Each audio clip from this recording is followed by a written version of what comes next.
The Valladolid debate. I'm Oihana Ward.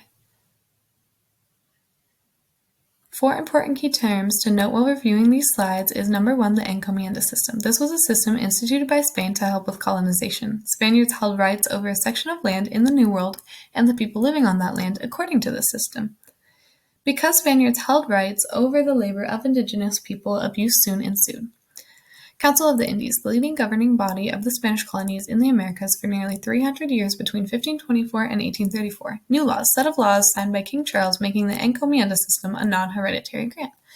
Aristotelian idea of natural slavery claimed that some people were born to be slaves and that it was not immoral to enslave them. This was mostly used as a justification for the enslavement of indigenous populations.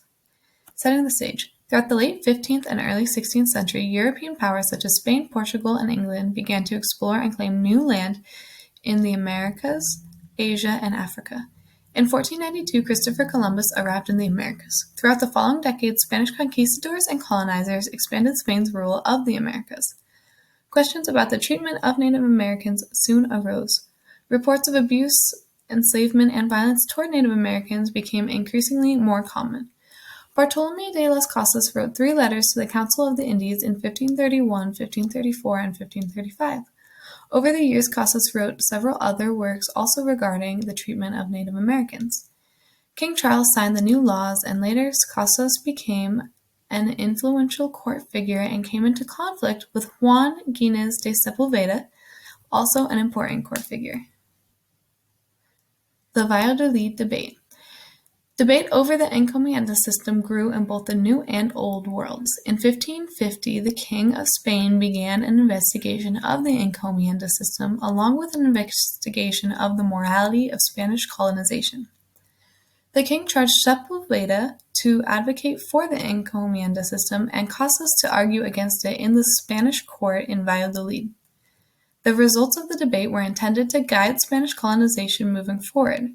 The encomienda system was to either be left standing as well as reformed or completely dismantled. Juan Gines de Sepulveda. He was born in 1490 in Cordoba, Spain.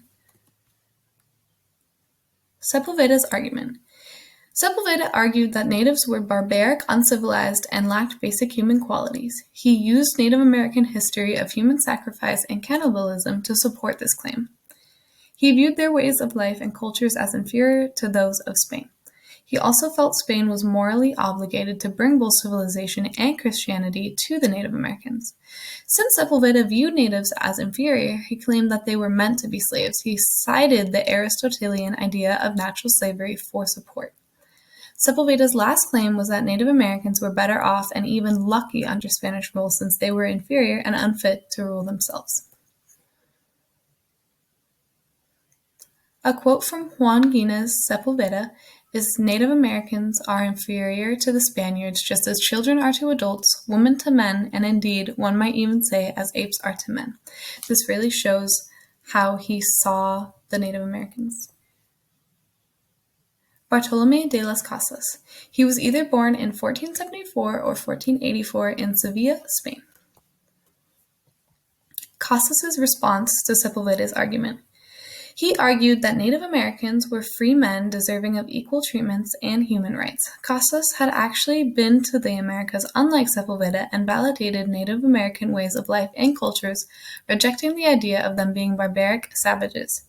He refused the idea of Spain's moral obligation, arguing that colonization went against the natural rights of natives.